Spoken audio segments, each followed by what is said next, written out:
Hello everybody, and welcome back to Let's Play The Longest Journey. Last time, we made it to the world of Arcadia, into this town I believe called Mercurio, and well, we've met some interesting people here. We discovered that this is a world of magic, whereas the world we originally came from, the world of Stark, is a world of science. Wonder if that's a... Anyway, let's get out of here. We need to, oh wait, we really need to find Brian West House. I think if we're going to explore some more, we should do it with the purpose of, you know, going in that specific direction.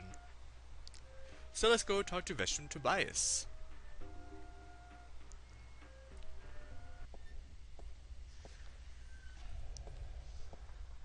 I should probably run first. Here we go. Excuse me, Vestrum Tobias? Tobias. Just call me Tobias, please.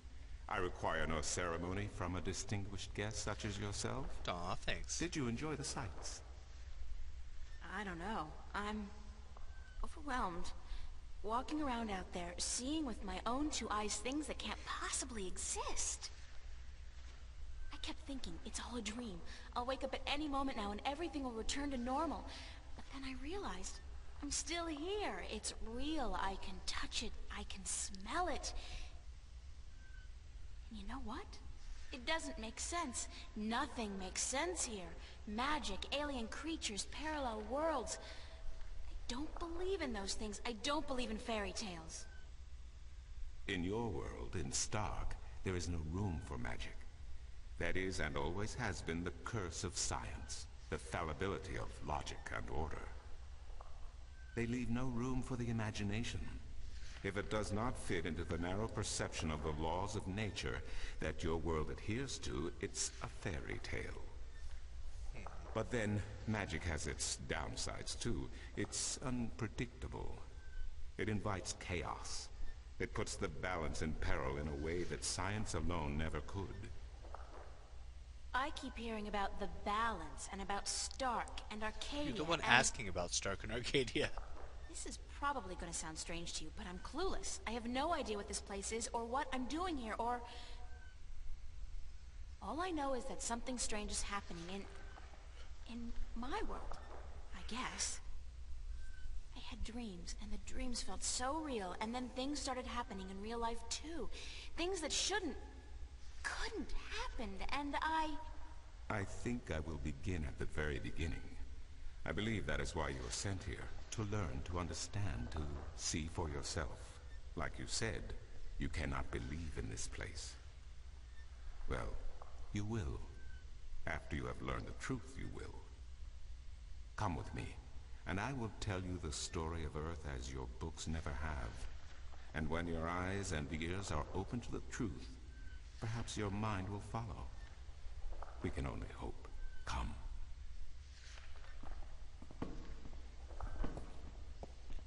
Alright, let's learn about the history of our worlds. This will be interesting. This is the true story of the balance, as observed by the Sentinel, the Order of the Balance, the Fathers. The Sentinel Minstrum committed this story to the pages of the scriptures, and to these temple walls, thousands of years ago, so that coming generations could learn and understand their past and their future. The wall paintings we are looking at became known as the murals of the balance. And it is through these images that I will recount our common history to you, April Ryan.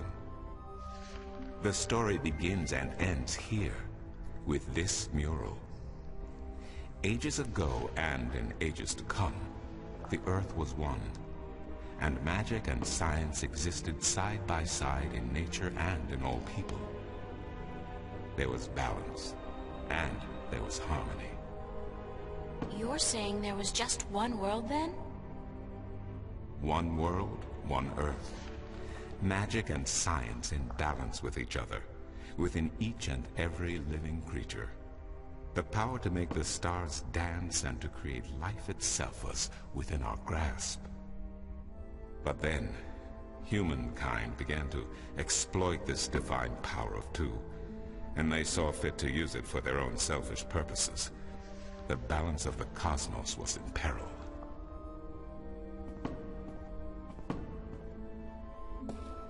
Unless something was done, unless man was humbled and learned to fear the power he wrought over cosmos, the twilight of chaos would fall upon Earth.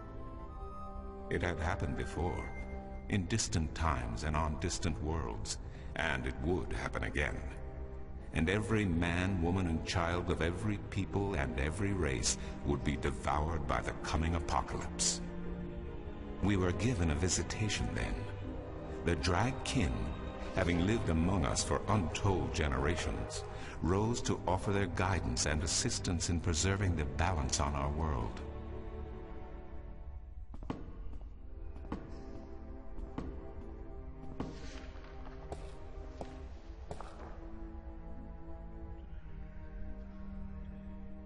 The Drag? I think I've heard that name before. Drag Kin, Draken, Dragons, whichever name they go by, they remain the eternal servants and custodians of the balance. There were 4 of them here on Earth, and of the 4, one who would found the order of the balance, the Sentinel. The first Minstrum were instructed that magic and science would have to be separated before the balance collapsed and brought untold disaster. Earth would have to be split in 2 equal parts. Arcadia and Stark, magic and science, chaos and order. The first Sentinel were counted 13, 6 scientists, 6 magicians, and one who was between, the Drag Kin, our mentor, our custodian, our learned guide. Both magic and science were needed to perform this most difficult of tasks, to split a world in 2, to create 2 worlds from one.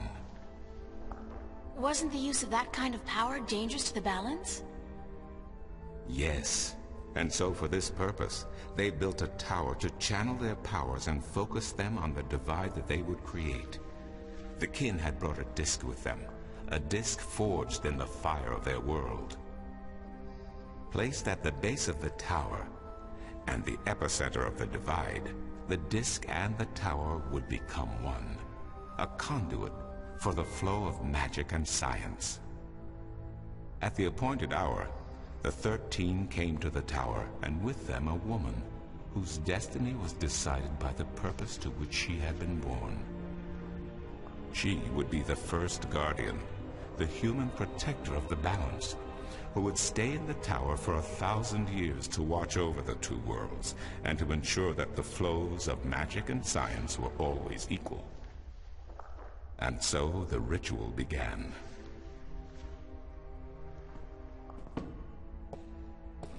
One world was to become 2, separated by the balance, and each world visible to the other only by way of dreams. Who was ushered into which world was not an arbitrary choice, nor one taken lightly. For the magical creatures, the choice was simple. They had to go to Arcadia. Their kind would not survive in Stark. But for others, families were torn apart, lovers separated, and friends lost for all eternity. Encircled by the 12 and the one who would be guardian, the disc at the base of the tower began to spin faster and faster as more and more power flowed through it, until it was a blur. Darkness enveloped the tower, but the disc glowed brighter and brighter. Reality turned, and in one moment, a new reality had been created and 2 new worlds born. In the tower there was silence. The original disc had disappeared, and in its place was a smaller counterpart, a similar yet different disc. Around and outside the tower the world looked different. They were now between Stark and Arcadia, between reality and dream. This was the realm of the balance and of the guardian, and it would be her home for the next 1,000 years. The one who was Kin picked up the disc and said, This disk is a counterpart to the original disk, which has now become this realm, and the key to which has been split and divided in 4. The key is the disk, and the disk is this realm. This mystified the 12, and the one who was kin continued. Know only this: the Guardian's realm cannot be broken unless the disk is broken. But nor can it be repaired without the disk being repaired. The 4 pieces, that is the key, will be given to the 6 of you who are to be taken to Arcadia for safekeeping. Yet the key will never be complete, he went on, without the precious stones that adorn each piece. I will keep 1, and my fellow kin the 3 others. Should the day come when this realm must be repaired, or the worlds reunited, and that day will come, you will assemble the disk, and the kin will come together one last time. With that, 6 of the 13 went to Arcadia, and 6 to Stark, and the one who would be guardian ascended to the throne. Witness the mural, where her dreams and hopes, her very soul, were locked away in the disk. In service of the balance, these traits were nothing but barriers. Through new eyes, the imbalance between the worlds was as clear as the stars themselves to the Guardian, and with one thought, she channeled chaos from Arcadia and logic from Stark into the disk, and redistributed the power wherever it was needed. A new era had begun, the era of the Guardian. After they left the tower, 2 of the Drakkin went to Stark, the other 2 to Arcadia. The 6 who came to each world started what is now known as the Sentinel, the Order of the Balance. But while in Arcadia the Sentinel thrived, in Stark they did not. In Stark, the memories of magic and the balance could not survive in the face of the new reality of natural laws, of logic and of science. And soon, very soon, Arcadia became nothing more than legend, a myth, tales of fairies to recount to impressionable children, and stories to frighten and entertain around a fire. And while dreams still brought sights and sounds of Arcadia to those asleep in Stark, they were discounted as mere dreams and nothing more. So that's it? We forgot about our past and about Arcadia? And that's the way things are? Then what's wrong with that? And why does magic from Arcadia seem to have begun leaking through to Stark? That is another long story. But I can tell that you are tired of stories, and so I shall be brief. As I told you, while in Arcadia, the Sentinel grew in numbers and in strength. In Stark, while flourishing for a brief time, they were soon diminished and powerless. Some of the Stark Sentinel did not take kindly to this, and they berated the Arcadian Sentinel for their politics and teachings. The Stark Sentinel wanted people to work towards reunification, while their brothers did not. So the inevitable soon came to pass, and the Stark Sentinel parted ways with their Arcadian brothers, and named themselves the Vanguard. And while at first their philosophy was not so different from ours, over the years it changed radically. The Vanguard wanted the divide torn down, the worlds reunited, and the return to what they called the Glorious Ages, when humankind could control the forces of cosmos. But first they needed their own servant in charge of the balance, their own guardian. Now, every 1,000 years, a new guardian took the place of the old one, because no one can be separated from their souls for any longer than 1,000 years. Every 1,000 years, a new guardian was born. The balance provided the seed from which a new fruit grew. But now, it has been 200 years since the previous guardian, the 12th guardian, was to be replaced. Every new child born to the balance has been taken away by the Vanguard to be studied in an attempt to control them. In every instance so far they have failed. But the 12th Guardian could wait no longer. Only a short time ago, the disk in the tower shattered, and the Guardian left his throne. The balance is now untended, and we have yet to find a new Guardian.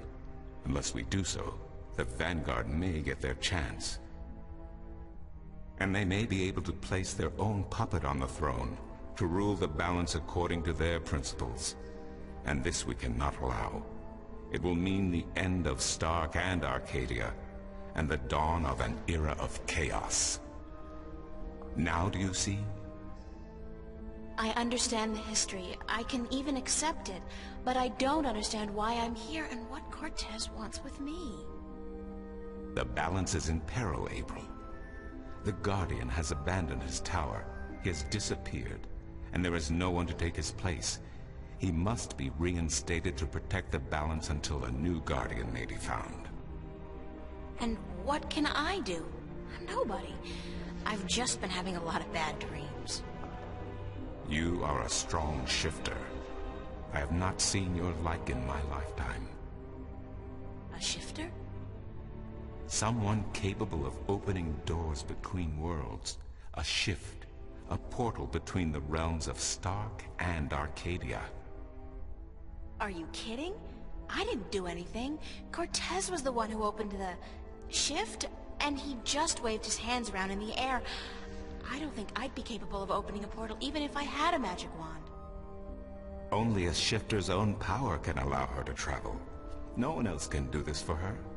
Cortez only channeled your power to aid you. He would not be able to step through the shift himself. Even if that's true, I don't have any control over my talent. Not yet. But in time you will. How else do you intend to travel back to your world? God, I hadn't even thought about that yet. Can you help me? I'm afraid not. Even if I could shift, I would not be able to channel through you like Cortez did. So, I'm on my own? If you have any questions, I will do my best to answer them. But aside from that, yes. Yes, you are. That's so not cool. No, it has been unseasonably warm. If you don't mind, I will return to my studies now. Thank you for listening to an old man and his long stories. No, thank you. It's starting to make a little bit of sense now. That is good news. Come see me again if you have any more questions.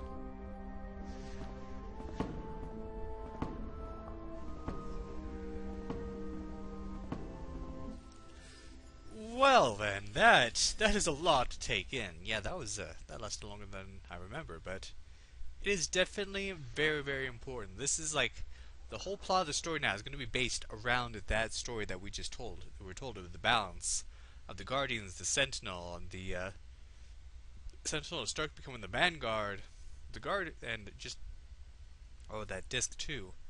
Just all this. Remember, it kind of gives some sense now to that scene that we saw in the very, very, very beginning with that floating blue guy in the tower. Anyway, let's see what April has to say about this. I believe she kind of explains it in her diary. I've just been told the story of the balance by Vestrum Tobias, and I figured I should try to write it down while I still remember bits and pieces of it. Now, of course, she has sort of a more simplified explanation. If I tried to explain it simply, I probably would fail, so it's good that it's here. Talk about cryptic history. Tobias lost me somewhere around the 12 and the 1. Like, excuse me, what? But I think I got the gist of it. There are two worlds. One is Stark, a world of science, what I call Earth, and then there's Arcadia, the world of magic, what people call Earth. Two Earths, then, which gets a little confusing, but not half as confusing as what came after. A long, long time ago, there was just one Earth, and this Earth had both magic and science. But mankind has always a habit of screwing things up, and this is what they did in the original Earth. They got too powerful, learned how to move stars and be gods, by combining the powers of magic and science. So, an alien race called the Drakekin decided to interfere to prevent mankind from destroying their own world. One of the so-called kin founded this religious movement called the Sentinel, or the Fathers, who are self-appointed watchers over the balance between magic and science.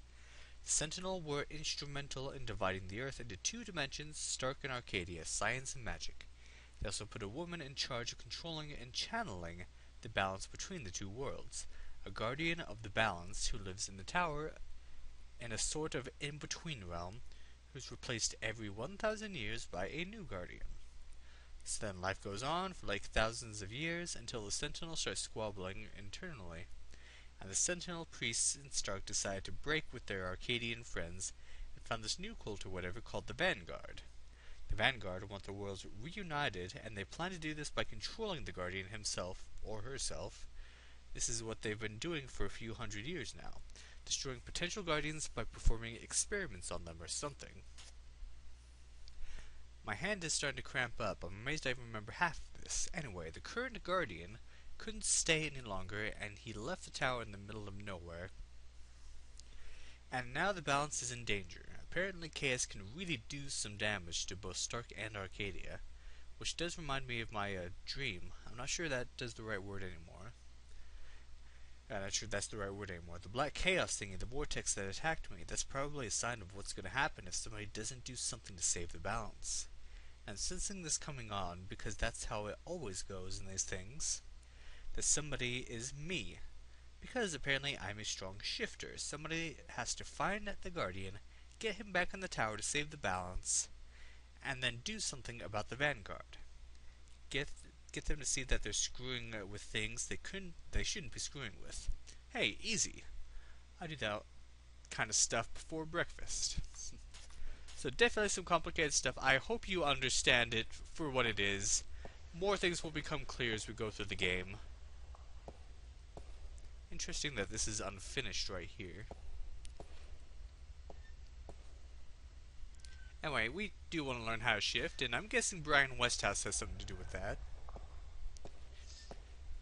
Excuse me.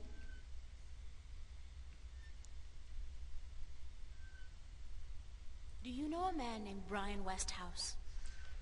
Westhouse? That old goat? Yes, unfortunately. What would you with him? I need to find him. I do not know where he lives. I hear somewhere on the outskirts of the city by the sea, but I cannot tell you any more than that. Who'd know about Westhouse? His whereabouts? I do not understand what you would with him. He is rude, uncultured, and ignorant. Cortez told me to look him up. Well, I do not know where he lives or frequents, but someone at the market may. He trades merchandise there, and I think he collects maps of the Northlands. Maps, huh? What was that sound? Did we get a point or something? What do you know about Cortez? Your mentor? What has he told you about himself? Not much. Nothing, in fact. He's a complete mystery to me. To learn something about someone, the best way to go about it is to ask them yourself. There is nothing I can do to enlighten you. Well, shoot. But who is he? He is who he is, what he is. If he has not told you himself, then perhaps he does not wish you to know. It would be improper for me to divulge his secrets. You're as bad as he is. No offense. It's just frustrating. I understand. The next time you see him, tell him what you have told me. Maybe he will tell you the truth, maybe he will not. It is his choice to make. I don't know, that's kind of unfair. For a guy that's meddling so much in our life, we deserve to know something about him. Do you mind if I ask you some questions about Arcadia? I will try my best to answer any question you may have, April. What's the history of Arcadia? There is so much I do not know where to begin. In truth, it would be wiser to ask someone else, unless you wish to know about the Fathers, the Balance, or Mudhoppers. Mudhoppers are those kind of Mudhoppers? bug? My secret passion. I study them. They are a most fascinating species. Most fascinating indeed. But I am not practically versed in the intricacies of history, I'm sorry to say. What's Marcuria like? I have lived in this city all my life, and still it amazes me what a diverse, exciting, and wonderful place it is. Many have called Marcuria the jewel of the Northlands, and they are right. But it is a diamond in the rough. A city this size can never be flawless. There are always shadows, and people who hide in them. Lately, the shadows have grown and darkened, and I fear for the future. But Marcuria is still a wonderful place to live. What else can you tell me about Marcuria? Marcuria is the capital of Ireed, the unified country, and we are located on the southern coast of the Northlands, halfway between Tyran and Khorasan. Between the Snapjaw and the Gaintbeast, some might call it. Between the embers and the fire. Yet democracy and peace have reigned for thousands of years now, and although relations may at times be strained with our tyrant neighbors, the High Council are masters of diplomacy. And Lord Igvandelin is a firm and just chief counselor of the Ireedan flag. We have Ireed, we have a Tyran, and somebody was complaining about people from Tyran being here. Just so much stuff about this world is just so amazing. Tell me a little about Ireed.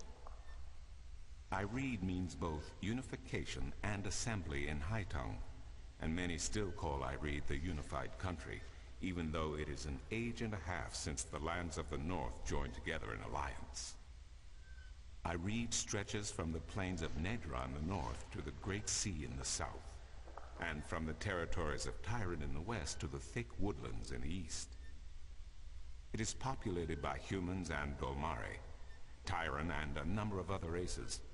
It is even said that a tribe of Venar have a ring of trees in Riverwood, though I'm not sure that is anything but a myth. I'm sure it is. What are the Northlands? The Northlands is a collective term for all the lands north of the Great Sea, and south of the border mountains including Ireed, Tyran, and Khorasan. Before, however, the word Northlands was used to describe this entire continent, including the territories north of the mountains and the icy wastes beyond that. Some still prefer the latter interpretation of the name. And to the people of the Southlands, anyone hailing from north of the Great Sea is a Northlander regardless. Thanks for the information. I'm glad I could assist you.